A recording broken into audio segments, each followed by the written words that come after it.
Alors, mesdames, messieurs les ministres, mesdames, messieurs les parlementaires, chers contributeurs, chers amis, bienvenue dans cette grande journée dédiée à l'intelligence artificielle.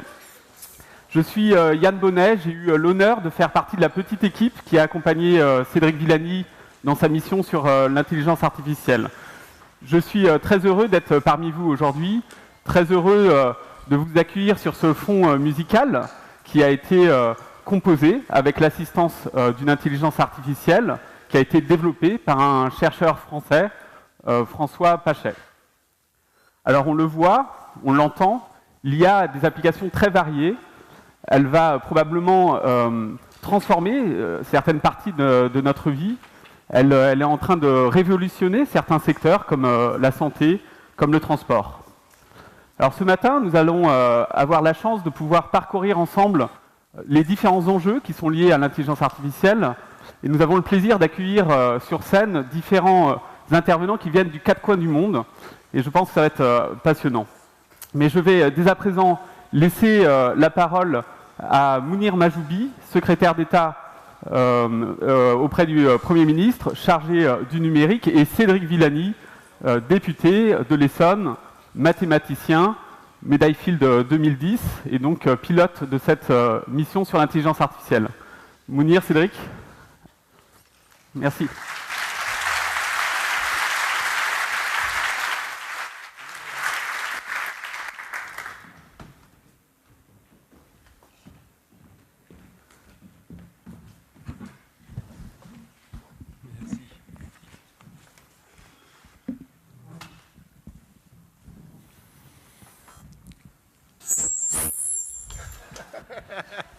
C'est la magie de Cédric. Merci. Merci Yann pour cette introduction. C'est toujours un plaisir d'être ici avec vous, avec toi, Monsieur le Ministre. Et c'est un plaisir de me retrouver ici dans ces lieux où j'ai donné quelques leçons à l'occasion de mon cours PECO il y a une quinzaine d'années et qui donc sont chargés de bons souvenirs. Nous voici aujourd'hui pour cette journée consacrée à l'intelligence artificielle, journée publique qui vient en conclusion de la mission qui m'a été confiée il y a 6 mois déjà. Intelligence artificielle, on en parle depuis les années 50, mais depuis quelques années, on en parle encore plus, avec un certain nombre d'étonnements, de nouvelles sensationnelles qui ont surgi ici et là. Il y a eu des étonnements scientifiques quand, par exemple, il y a quelques années, une petite équipe autour de Yann Lequin a montré que les réseaux de neurones n'étaient pas morts, contrairement aux sentiments qui prévalaient généralement, et qu'il y avait encore de grandes surprises à venir dans les techniques sous-jacentes aux réseaux de neurones. Étonnement considérable quand l'équipe menée par Demis Hassabis avec DeepMind a montré que l'un des bastions que l'on pensait encore solide pour longtemps, à savoir la suprématie de l'humain sur l'algorithme au jeu de Go, n'était qu'un leurre et que finalement l'algorithme était mûr pour écraser, le mot n'est pas trop fort, les meilleurs humains au jeu de Go, sans que les humains en conçoivent tellement de chagrin, bien au contraire, car cela nous apprenait bien des nouvelles choses sur le jeu de Go. Et puis on s'est mis à parler dans les nouvelles de plus en plus de voitures autonomes, de technologies qui allaient changer notre quotidien, transformer nos habitudes, améliorer la qualité de service qui nous était donnée. On a parlé aussi d'argent de plus en plus dans ce domaine. Des startups se sont fait racheter pour des montants phénoménaux. Nous avons aussi eu, bien sûr, droit à quelques scandales liés à l'intelligence artificielle, des questions de transfert de données indus, des débats sur ce qu'on appelle maintenant les fake news ou de la manipulation, bref, toutes sortes de nouvelles, certaines très enthousiasmantes, d'autres quelque peu inquiétantes, qui nous laissaient avec l'idée que la révolution était là, en train de se faire, qu'il fallait nous aussi y aller, tout en étant très attentifs à la façon dont ça allait se faire. Merci Cédric, bonjour à tous.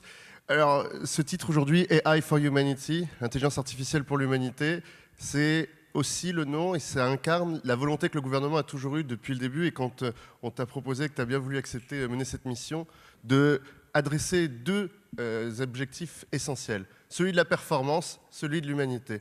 L'humanité avec un petit H, l'humanité, ce sens de l'humain. Et la performance, c'est cette idée, cet objectif qu'on se donne de se dire que la France et l'Europe peuvent devenir des références mondiales sur l'intelligence artificielle. L'humanité, c'est de dire que dans le même temps, on se pose la question des conséquences, la question du sens, pourquoi on fait les choses, comment on les fait et comment on évalue l'impact que ça a sur les humains. Et ça a été au cœur de ce qu'on a voulu te dire il y a 6 mois et c'est au cœur de tout le travail que tu as pu mener. Une des convictions qu'on a depuis le premier jour, c'est celle que l'intelligence artificielle, elle nous concerne tous. Elle concerne les transformations de l'économie, elle concerne les transformations des sciences elles-mêmes, elle concerne les transformations de l'industrie, elle concerne la façon dont on va vivre ensemble et, à un futur plus ou moins proche, elle concerne aussi la façon dont on vit ensemble en démocratie. Et tous ces sujets-là, il était important qu'on les retrouve dans ce rapport, il était important qu'ils soient abordés, il était important qu'on puisse lancer une discussion publique. Un des sujets qui est essentiel et qu'on voit à travers chacune des pages de ton rapport et qui était au cœur de tous les échanges et qui était au cœur de toutes les inquiétudes qui pouvaient exister il y a quelques mois, c'est celle de la compréhension par tous les Français. Aujourd'hui, dans cette salle, vous êtes majoritairement des gens très intéressés par le sujet. Certains d'entre vous, vous êtes plus qu'intéressés, vous en êtes des experts. Et sur les 2-3 premiers rangs, on a parmi les meilleurs experts au monde. Mais n'oublions pas que la France, c'est 66 millions de Français, n'oublions pas que l'Europe, c'est plusieurs centaines de millions d'Européens. Et que chacun doit avoir un certain niveau de compréhension. Et donc il est important, et tu le diras tout au long de la journée, que tout ce qu'on échange aujourd'hui, que tout ce qu'on va se dire sur l'intelligence artificielle, ce soit compréhensible, ce soit compréhensible et manipulable par chacun des Français et des Européens pour pouvoir influencer et pouvoir décider du sort. Parce que, comme d'autres sciences avant, l'enjeu de l'intelligence artificielle, c'est bien celui de la maîtrise par les citoyens, celui de la maîtrise par les humains. Et pour avoir de la maîtrise, il en faut une grande compréhension scientifique. Alors, quand la mission est arrivée, la tâche était gigantesque. À vrai dire, quand je me suis lancé, je n'avais pas complètement idée de à quel point ça allait nous entraîner loin. Et d'ailleurs, la mission a duré 6 mois, alors qu'initialement, elle était prévue pour 4. Il y avait beaucoup de matériaux sur lesquels il était possible de s'appuyer, en particulier le rapport Francia qui avait été remis au précédent gouvernement, un rapport qui avait été initié par Axel Lemaire et qui était un peu comme le réveil de la puissance politique française en matière d'intelligence artificielle. Il y a eu le rapport de l'Office parlementaire scientifique, l'OPEX, coordonné par Claude Deganet et Dominique Gillot, un rapport qui allait au fond des choses et qui traitait le sujet avec un grand souffle. Il y a eu ensuite en cours de route des rapports comme celui de la CNIL sur l'éthique ou encore le rapport sur l'automatisation rédigé par le Conseil pour l'orientation et pour l'emploi. Et puis il y en a eu d'autres. Beaucoup de rapports aussi au niveau international, des rapports qui venaient d'Amérique, qui venaient de Chine, qui venaient d'Angleterre. Mais pour se lancer là-dedans, avant tout, il fallait une équipe compétente, dynamique et motivée. Et ça a été la toute première étape. Et le recrutement de l'équipe a donné lieu à une très belle alchimie et un niveau de confiance et de travail qui a été extraordinaire. Un rôle clé dans le rapport, un rôle majeur a été joué par Marc Schönauer, directeur de recherche INRIA, qui a accepté de sacrifier plusieurs mois de son activité professionnelle pour se mettre au service de la mission. Et on avait là quelqu'un qui vraiment connaissait par cœur le sujet de l'intelligence artificielle pour y avoir travaillé pendant plusieurs décennies et pour en connaître parfaitement la communauté internationale. Il y a eu le secrétariat du Conseil national du numérique, présidé par Yann Bonnet, qui parlait à quelques instants, et avec les 4 membres qui ont fait partie de l'équipe. Outre Yann, il y avait François Levin, Charlie Berthet et Anne-Charlotte Cornu. On a vu là tout ce qu'une approche pluridisciplinaire, j'ai vu tout ce qu'une approche pluridisciplinaire pouvait apporter, avec des formations en philosophie, sciences économiques, sciences de l'ingénieur, sciences sociales, loi, droit, philo. Ils apportaient des éclairages variés sur le sujet qui ont été précieux. Et puis, il y a eu Bertrand Rondepierre, qui nous était prêté, si j'ose dire, par la DGA, qui a aussi apporté le regard d'un expert, un jeune expert dans l'apprentissage machine et dans toutes ses applications et sa mise en œuvre. Et puis, il y avait votre serviteur, mathématicien, qui n'était pas vraiment dans le sujet de l'intelligence artificielle, même si certains des symboles ici qui sont extraits d'articles d'intelligence artificielle m'étaient familiers car mettant en jeu des techniques sur lesquelles j'ai travaillé. Ça a été pour moi l'occasion de me plonger et d'apprendre énormément sur un monde qui est non seulement technique, mais aussi couvrant tous les aspects de la société. Alors, la méthode, une fois qu'on avait l'équipe et qu'on avait défini un peu un plan de travail, elle a consisté à écouter, écouter et écouter encore. 420 personnes auditionnées, un appel à contribution qui a été très large, 2400 contributions faites par plus de 1600 contributeurs, des centaines de soumissions par message électronique, des comparaisons internationales fournies en particulier par la Direction générale du Trésor, une étude de France Stratégie qui va rendre aujourd'hui son rapport sur l'emploi et avec qui nous avons été en contact régulier. Bref, le travail qui vous est présenté aujourd'hui, qui est présenté aujourd'hui avec le rapport, c'est un travail d'équipe. Dans ce rapport, vous vous adressez, nous nous adressons à tous et chacun aura un rôle à jouer. Il y a des recommandations qui s'adressent très directement à l'État. Et cet après-midi, le président de la République fera un discours où il explicitera, il dessinera des premières réponses. Le gouvernement, tous mobilisés, c'est-à-dire que les ministères qui étaient particulièrement impliqués, ils sont présents aujourd'hui. C'est Frédérique Vidal avec la recherche et l'innovation, c'est Bruno Le Maire avec l'économie. Mais tous les membres du gouvernement ont été sollicités, toutes leurs équipes ont été rencontrées et tout le monde se mobilise sur ce sujet de l'intelligence artificielle. Le sujet de l'intelligence artificielle, ce sera aussi la mobilisation des chercheurs publics, des chercheurs qui parfois travaillent aussi en entreprise. Et là aussi, plusieurs chapitres abordent des sujets qui seront essentiels. Et votre rôle, ce sera aussi de penser le rôle du chercheur en intelligence artificielle dans la plus grande architecture. Le chercheur en intelligence artificielle pour l'intelligence artificielle, le chercheur en intelligence artificielle au service ou avec les autres chercheurs des autres disciplines, puis le chercheur en intelligence artificielle qui diffuse dans l'économie et dans l'industrie. Et là, c'est peut-être le troisième acteur qui est adressé, les entreprises. Les entreprises auront un rôle essentiel à jouer, à la fois dans la recherche, mais pas que. Il y a aussi la diffusion de l'intelligence artificielle dans les entreprises non spécialistes d'intelligence artificielle.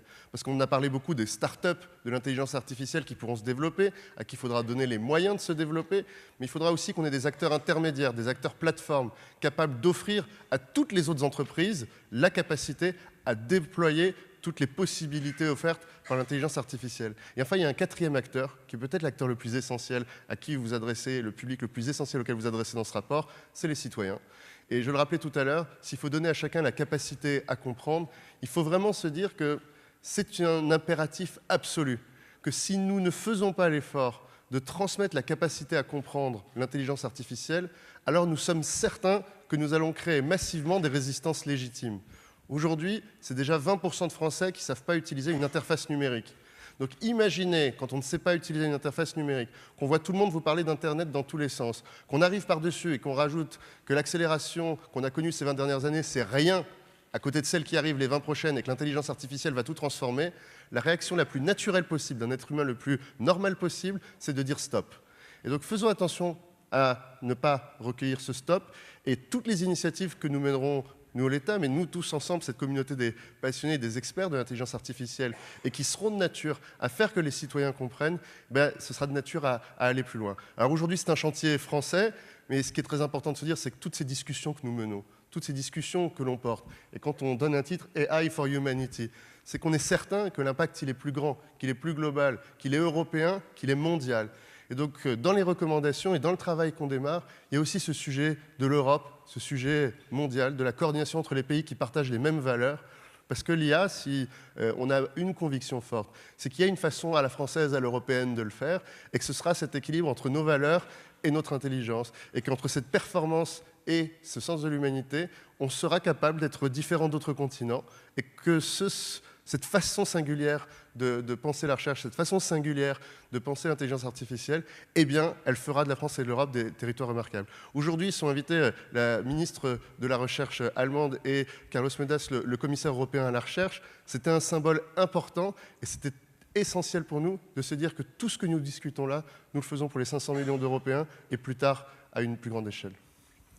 Et à cette échelle européenne, il conviendra de traiter, de réfléchir ensemble à nos projets sur tous les thèmes qui sont abordés dans notre mission au sujet de l'intelligence artificielle. À travers l'intelligence artificielle, on se retrouve à parler, comme nous l'avons fait, d'industrie et d'économie, plus généralement, de politique des données, de politique de recherche, de politique d'emploi et de formation, de politique environnementale, d'inclusion, d'éthique et de toutes autres sortes de thèmes. L'intelligence artificielle, c'est l'affaire de tout le monde et de tous les sujets.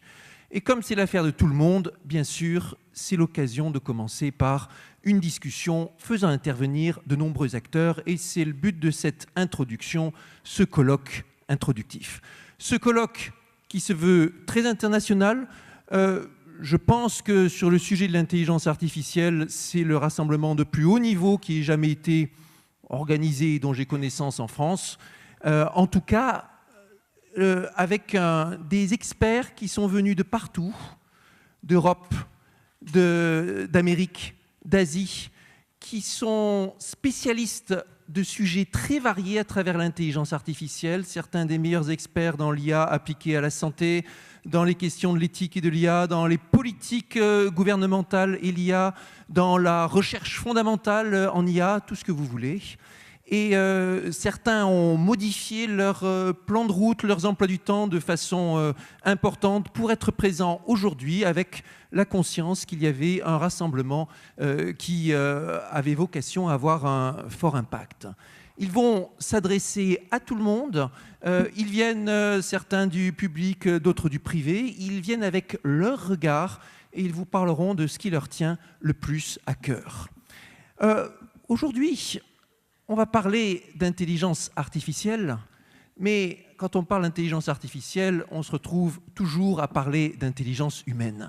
Et dans cette première partie de la journée, vous allez avoir de très beaux exemples de cette intelligence humaine qui se met au service de la transformation de la société. On va commencer par une chose que les humains aiment par-dessus tout, discuter, échanger leurs idées et rêver ensemble à ce à quoi pourra ressembler demain l'humanité avec l'intelligence artificielle. Et je vous souhaite une excellente journée. Merci à tous, merci Cédric.